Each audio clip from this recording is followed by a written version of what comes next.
Hello, friends.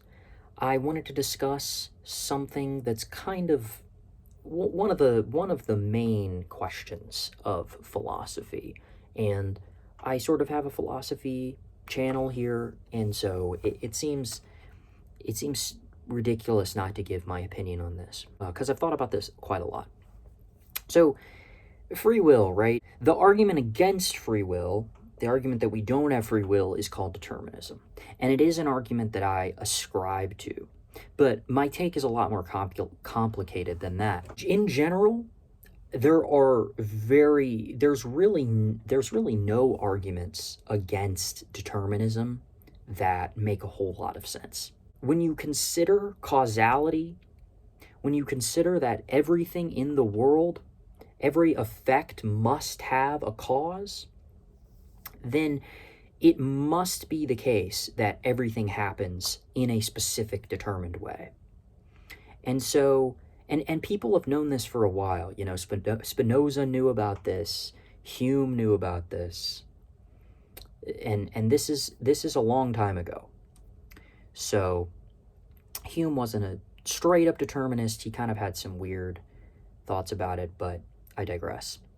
In any case, people knew that causality works this way long before we knew also that the entire world is made up of atoms that are like not conscious things. And so in reality, our experience of freedom is really only an illusion that consciousness it's just part of consciousness is the illusion of free will. But where do we go from here is the real question, I think. Not if we have free will or not, but what do we do with the knowledge that we don't have free will? It seems like quite a despairing conclusion to come to, right? It means everything's meaningless. It means none of our decisions matter, right? But that just doesn't really make sense. Because of course our decisions matter. Of course things have meaning, because they have meaning to us subjectively, right?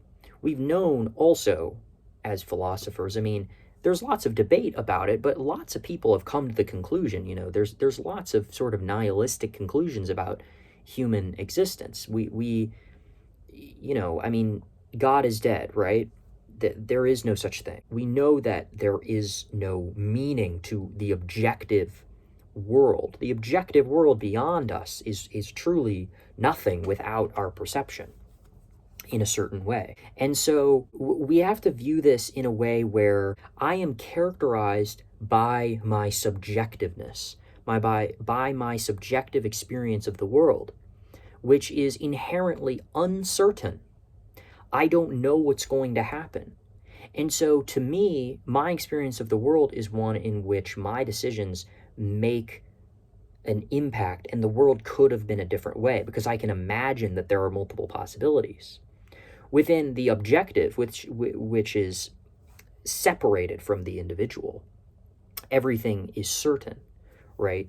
So having that dichotomy, what we then come to realize is that because the individual is only defined by their subjective experience, it means that we can never actually understand a world that is determined, because the objective is inherently inaccessible to us in our nature as subjective beings.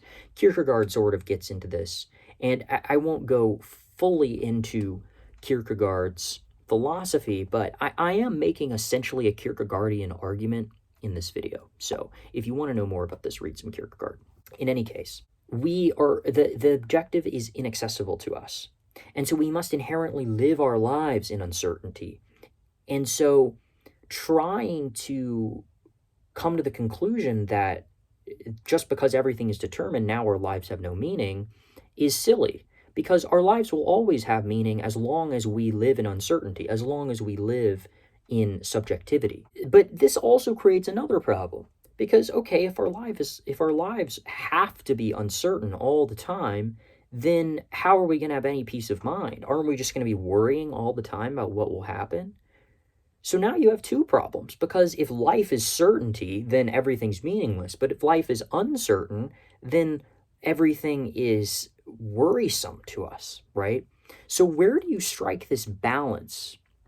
And that is almost kind of the key, is in life you kind of do have to strike a balance. You have to understand the necessity of your situation, but you also have to understand the uncertainty of your existence. But really, when you worry about things, you are essentially still trying to relate yourself to an external thing. You're not relating yourself truly to your subjective experience as an individual, but to an external, a future, an outcome, right? This isn't your actual subjective experience is your experience right now momentarily.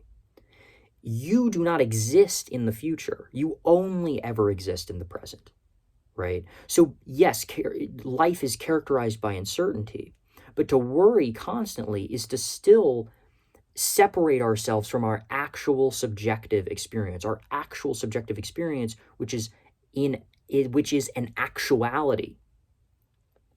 So uncertainty on the opposite pole, to be worried, to be in constant anxiety, is completely disconnected with actuality. But determinism is too connected to actuality, in the sense that it is this reality that is reality, but that is so real that it has no subjective experience. So the real balance is to live within the moment of our subjective, actual experience of life right now. That is where we must relate ourselves as individuals in order to avoid the despair of both situations. So this is kind of my response to when people are having this debate about free will. I think they're having the wrong debate, mostly because I don't think there really is a debate regarding whether free will is the case or not. We truly do not have free will. It is just a fact. But that we can't just say that just because that's a fact, we have to come to this very specific conclusion about it, because that's stupid, right? And in fact, I think it actually reveals a lot about the reality of the human condition. We can't relate ourselves to the objective.